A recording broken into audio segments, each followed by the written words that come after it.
We briefly jump ahead more than a millennium to look at Raphael's Madonna Enthroned at the Metropolitan Museum. It's important to point out something that it has in common with the Dionysus mosaic while it's still fresh in our memory. The circle grid pattern governs both ornamental patterns and the figural composition, but in this case, they are within the painting itself. Here we see the primary circle grid layer over the painting. The ratios Raphael employed between the individual layers were 1 to 1 to 2, 1 to 3, 1 to 6, 1 to 12, and 1 to 24. I've been analyzing this painting on and off for a few years now, and I had already observed that the lunette above the primary painting was guided by the same system. But it always bothered me that the arch of the lunette wasn't perfectly concentric with the primary circles. Then I remembered that the painting had been reframed at some point, and that the original frame may have had slightly different dimensions. On a hunch, I lowered the lunette down such that the horizontal band separating the primary painting from above equals 1/12 the primary layer, a diameter that Raphael had used repeatedly across the composition. The arch of the lunette snapped directly in line with the primary circles. And as you'll now see, the precision with which forms in the lunette align with the various circle grid layers is remarkable. It's as though the lunette had been waiting to rejoin the system of which it was originally a part. Here we see the 1/2 circle grid layer.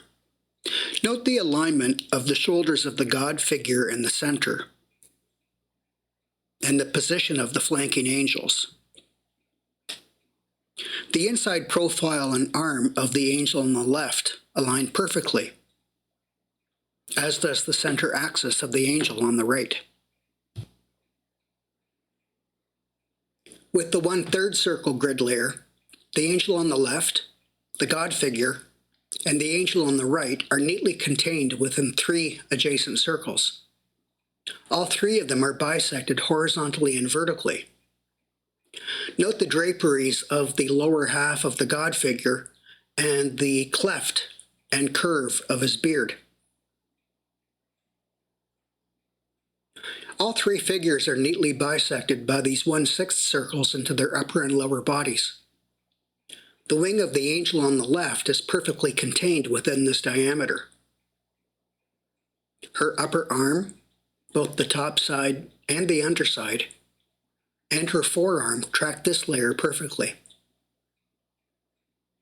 The green draperies of her lower body also fit within these circles.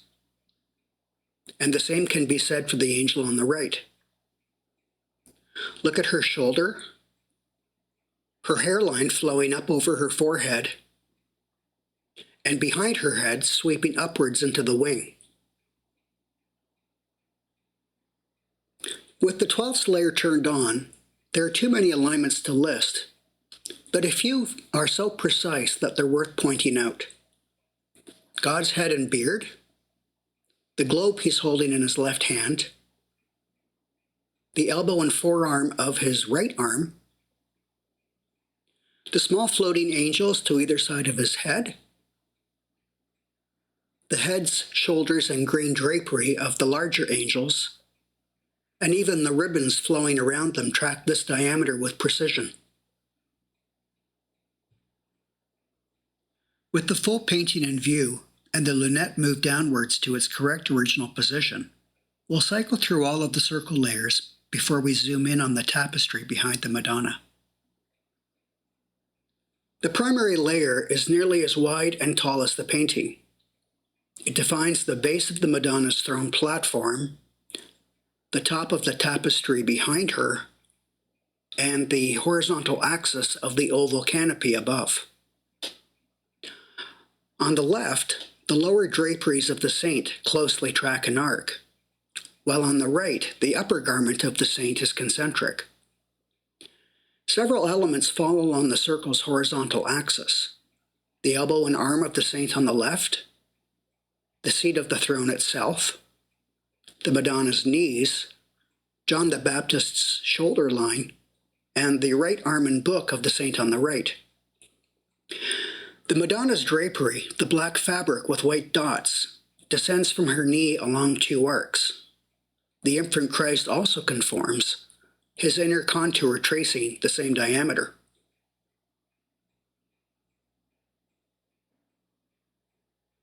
With the second circle grid, the saint on the left holds his book along the horizontal axis, in line with the Madonna's knees and the shoulder of John the Baptist, while an arc from his book curves down to the left, tracking perfectly through his sleeve.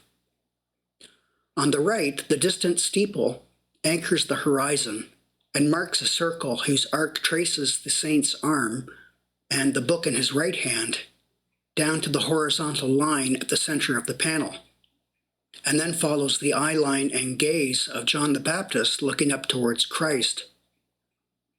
It then continues up the center line of the Madonna to her neck, aligning with the rightward tip of her head. Look again at where that circle crosses over the saint's right hand and book. We can track the convex arc downwards, brushing the shoulder of John the Baptist, terminating on the center axis of the painting at the level of the top step, while the concave arc from the hand and book sweeps downward, following the saint's sleeve. The same diameter also follows the edge of the open book held in his left hand down into the right. With the third's diameter, the layered hills on the left side are perfectly concentric, as is the drapery over the right shoulder of the saint. The right arm of the female figure tracks an arc precisely. The edge of the book held by the saint on the left also follows an arc, sweeping down and inwards, while his sleeve follows the same circle to the left.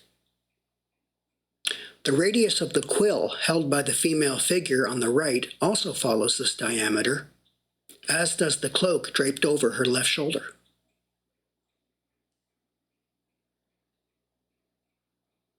The 1/6 circle grid also shows many near-perfect alignments. The feather quill and hand of the female saint on the left fall directly on an arc, as does the sweep of the large brackets flanking the Madonna. Several drapery folds of the male saint on the left also track arcs with precision. Most strikingly, the Christ child's body fits tightly within this geometry, with his raised hand blessing the Baptist positioned at a key intersection, while the Baptist's torso is likewise contained within this diameter. With the 1/12 layer, countless alignments appear in smaller anatomical and ornamental details. Heads, eye lines, shoulders, the Madonna's hairline, and the bodies of both the Christ child and the Baptist. The geometry also shapes the tapestry behind the Madonna and the subdivisions of the 3 base steps. The quatrefoil motif on the tapestry and the related variations on that geometry on the steps below are all governed by the same 1/12 grid. That consistency across the painting suggests that the pattern was applied across the whole surface and not just in isolated areas. Here's the painting with the full digital circle grid pattern turned on. As it slowly lowers down, it almost looks like a gossamer curtain, an intricately woven lattice of geometry reminiscent of Burano lace, draped across the painting with miraculous alignment to all parts of Raphael's composition. Now let's zoom in on the tapestry behind the Madonna. The underlying geometry of the quatrefoil pattern becomes clear with this, the 1/6 layer turned on. The curl of the quill on the left is concentric, and the sweep of the throne brackets lock into place. The Madonna's face is perfectly framed by those arcs, and the eye lines of all 3 figures follow arcs from the same horizontal row of circles.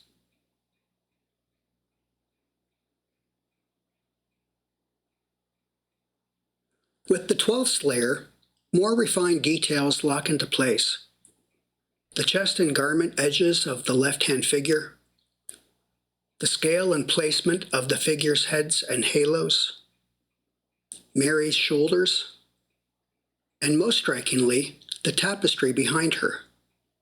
Raphael established the outer diameter of the quatrefoils from this grid. Here's the 24th layer.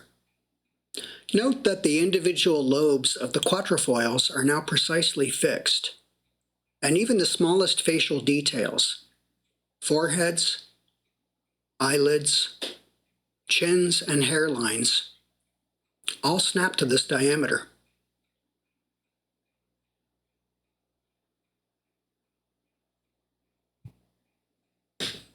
I call it the God pattern, a deliberate allusion to the so-called God particle. Although slightly tongue-in-cheek, it's appropriate when you consider it in context and understand that for many artists, architects, and philosophers, from antiquity through to the Renaissance and beyond, geometry, and especially the circle, was understood as a reflection of divine order. The system you're seeing belongs to that lineage, a proportional framework grounded in the belief that harmony in nature, art, and the cosmos stems from geometry. These case studies span more than 1,500 years of Western art. We began with a Roman mosaic from the 3rd century CE and Raphael's Madonna Enthroned. From there we moved to Michelangelo, his drawing for the tomb of Pope Julius II, and a study for the Last Judgment. Then back 2 centuries to Giotto's frescoes, and forward again to a candle base in the Medici Chapel by Michelangelo. And finally, to Caravaggio's Basket of Fruit, a painting so deceptively simple it conceals the rigor of its design. Though separated by centuries, each example shows how these patterns and the mindset behind them persisted. Its intellectual roots lie in the philosophies of Pythagoras and Plato, for whom number and geometry were not merely practical, but metaphysical. The tradition continues through Euclid's Elements, laying the foundation of geometry using only 2 tools, the compass and the straightedge. From these, Euclid defined the circle, not just as a shape, but as a generator of proportion, division, and harmony. Geometry began not with numbers, but with pure relationships. These principles, passed down through the centuries, became the invisible scaffolding between architecture, painting, and design. This lineage continues with Vitruvius. In his 10 books on architecture, which he wrote around 20 BCE, Vitruvius discusses the principle of symmetria, meaning measured relationships and harmonious proportions. He writes that buildings should be like a well-formed body, in which all parts relate to one another and to the whole. For him, the compass was an instrument of proportional design, used to generate buildings that embody ideal mathematical relationships derived from nature and the human body. While all classical buildings were governed by these proportional systems, it was especially important for temples, as sacred structures, to align with rhythms and harmonies of the universe.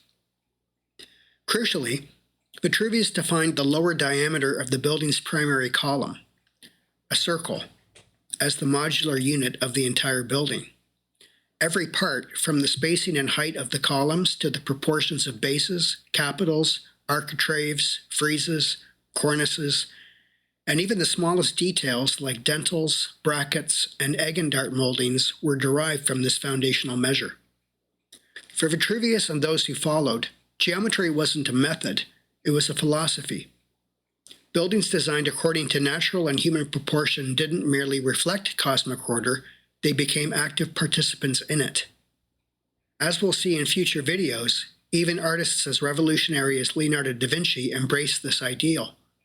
In The Last Supper, for example, the entablature below the lunettes features a delicately rendered egg and dart motif that follows the same circle-based proportional system that governs the entire painting, a quiet yet rigorous echo of Vitruvian principles even in the absence of literal columns. Summarizing ancient to Renaissance treatises, from Vitruvius to Palladio, the classical tradition rests on shared geometric language. Each theorist, Roman or Renaissance, affirmed the same core principles, that architecture begins with geometry, and that the circle is the most perfect and generative form, and that the compass and straight edge are instruments of harmony. Across centuries, they repeated that the lower diameter of the column, a simple circle, served as the modular unit from which all dimensions are scaled. As Alberti put it, let the first principle of geometry be the circle, for it is from the circle that nature herself delights in forming her most perfect works.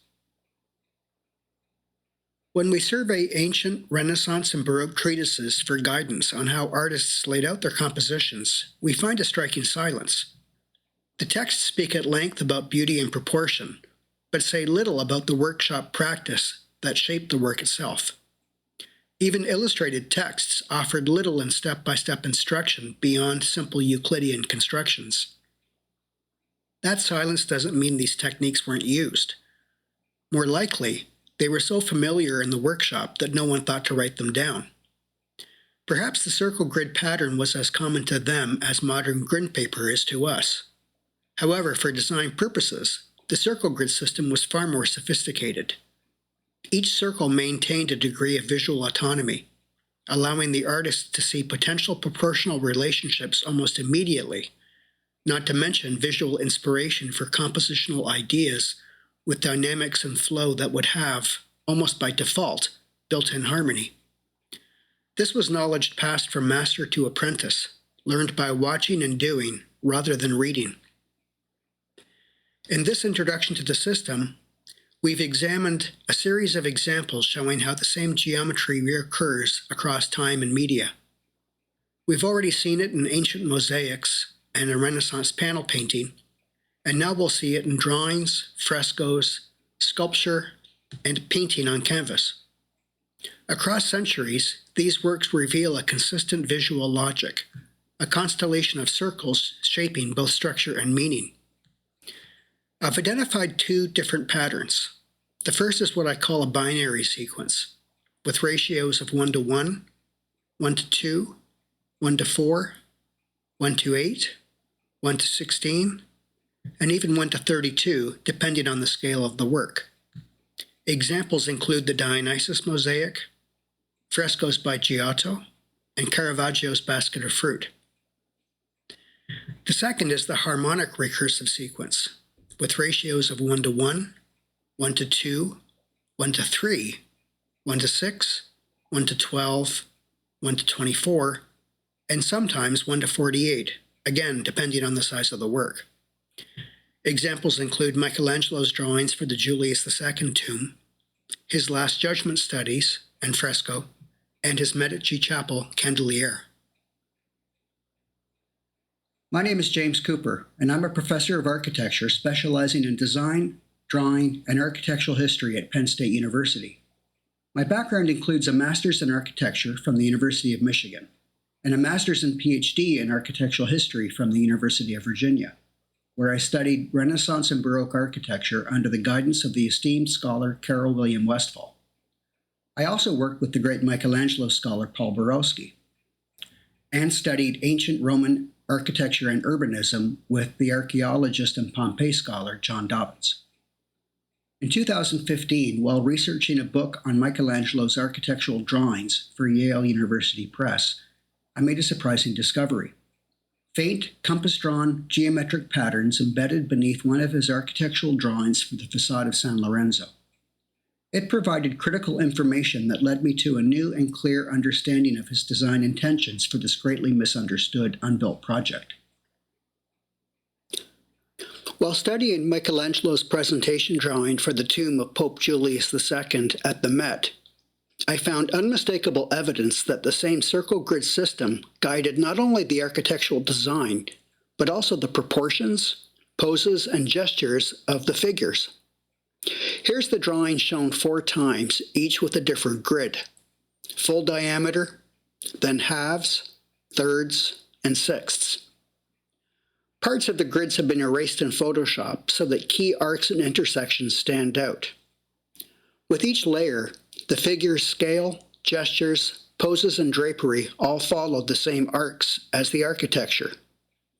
The grid doesn't simply organize, it generates harmony, binding human and architectural forms into one unified composition. We will continue this analysis of this remarkable drawing in part 2 of this series. Thank you for watching.